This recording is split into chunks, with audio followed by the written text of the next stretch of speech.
All right, before we get started real quick, we want to tell you about Grit, Winter Grit, which is happening January 1st through the 31st. We've got prizes and giveaways every week. And just for signing up, you're getting a pom-pom hat, a medal, distance buttons, and your digital bib. So come on, compete with us. Winter Grit 2021. Link in the description, y'all. Yeah, register now. Hi, I'm Thomas with Believe in the Run. This is Robbie with Believe in the Run. Today we're talking about the New Balance 1080 V11. There's a lot of 11 shoes, I feel like. If you make it to 11, you're doing all right. Yeah. It's been a year since the last version of the shoe, the 1080 V10, which came out in December of 2019 and was one of your top daily trainers of last year. It is. It's a phenomenal shoe, and as we get into the 11, you're gonna see they didn't change too much, so it stays a phenomenal shoe. Weird thing is, this came out at the end of 2019, and this one's not coming out till February 1st of 2021. So we skipped a whole year of 1080. Not even available for us to name best in gear this year, so it didn't even get a shot. The upper on the 1080 had this interesting design on the back in last year's version. It was, you could say veiny would be a word for it. Organic. Organic, wrinkly organic look. A type of organ for sure. They've tamed it down a little bit in the newest version of the shoe. Yeah. In fact, this reminds me more of the webbing in the upside down in Stranger Things. I don't know, that's my take from it. So this did have a lot more of an organic look, even in the styling of the upper coming through. You're gonna see it's embroidered on the sides here to kind of keep that lockdown over the midsole. And this really got what I would call a sophisticated touch-up. It pretty much stays the same. They dialed it back a little bit. They opened this vamp up. And what's great about that, it's more breathable. Even when temperatures are cold like they are right now, I like my foot to be able to breathe. I'm not one of those people that wants a wool sweater on his feet. I like the wool sweater. Skechers, Maxer, I'm looking at you. They cleaned that up, and instead of having the embroidery on both sides, they took this welded on end that goes on both sides. Yeah, like pops out a little bit there. Yeah. It's a little rigid. Yeah, you could get some friction. That acts as kind of that support for the sides. You also have something I love in this shoe. Gusset it, Tom? He didn't even have to look. Tell me there's some gussets. He didn't even have to look. He knew what I love. You like the upper, the updates to the upper.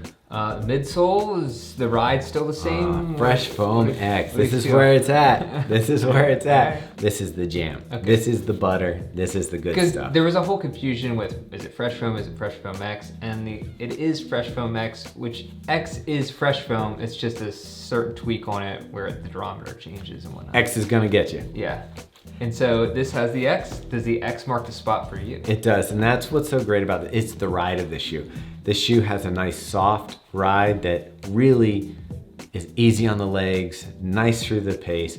And then when you do want to turn it up, it still has enough giddy up that you can run fast paces in this shoe. For your men's size 10.5. 9.98. I mean, that's not super lightweight, but that's, back on sweet. I mean, considering what shoes were a little while ago, it's actually feels light on the foot. 283 grams. Yeah. What you're getting in this is a shoe that is light enough that it feels fast, but at the same time, gives you so much cushioning and comfort. This is a shoe that I could recommend to anyone running, I would say, you can run in this shoe and feel good. Yeah, and just a little more details about the midsole. It does have this voronoi pattern on here, which is a term I had to learn. I saw it on the spec sheet and I was like, oh, let's look this up. I guess it's a Russian mathematician who came up with this pattern.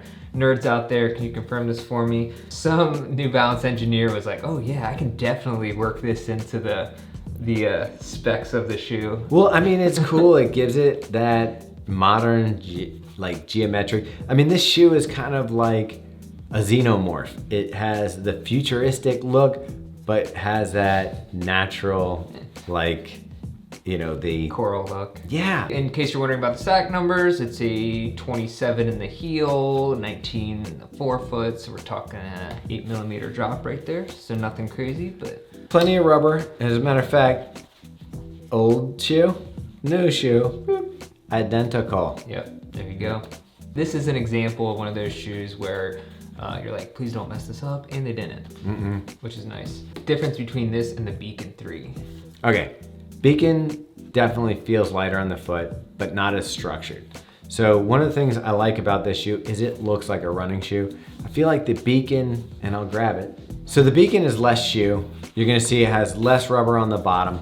It's got a nice ride. It feels good. It's a little bit lighter. This one weighs 8.55 ounces or 243 grams. So just slightly lighter. But I feel like the benefits that you get from this shoe with the real nice Fresh Foam X that's a little bit more, I'd say, squishy. Full coverage rubber on the outsole. Yeah, you got lots of rubber on the outsole. A little more durable. I think it's got a better upper. I wasn't a huge fan of the upper on the Beacon 3. I thought it was okay, but it definitely trimmed some weight off of it, but didn't have much to it, I would say. These two shoes are both phenomenal. If it comes down to it, I'm probably gonna go with this guy, even though he's a little heavier. It's just such a sweet ride. So Robbie, tell them what it costs. So the shoe is gonna hit you at $150, which is in that kind of normal range these days, I guess. If you enjoyed this video, which I'm hoping you did, Of course you did. hit that thumbs up button. Subscribe to us here on YouTube. What should they do on Instagram? Follow us on Instagram. Yep, and then check us out. We got a nice Facebook group, and our Strava group just keeps growing. It's fun. Be on Strava, give kudos, enjoy the community. Cool. Say hi to your mom. Yeah, and don't forget, Project Run Wave, hashtag Project Run Wave. Wave to everyone you see. Yeah, make this place a better place. Oh, wow. Yeah, All right. very sophisticated touch Drink up. What do sophisticated people do? Pinkies up. That's it, pinkies. Yeah, pinkies up, bud. I can't even do it.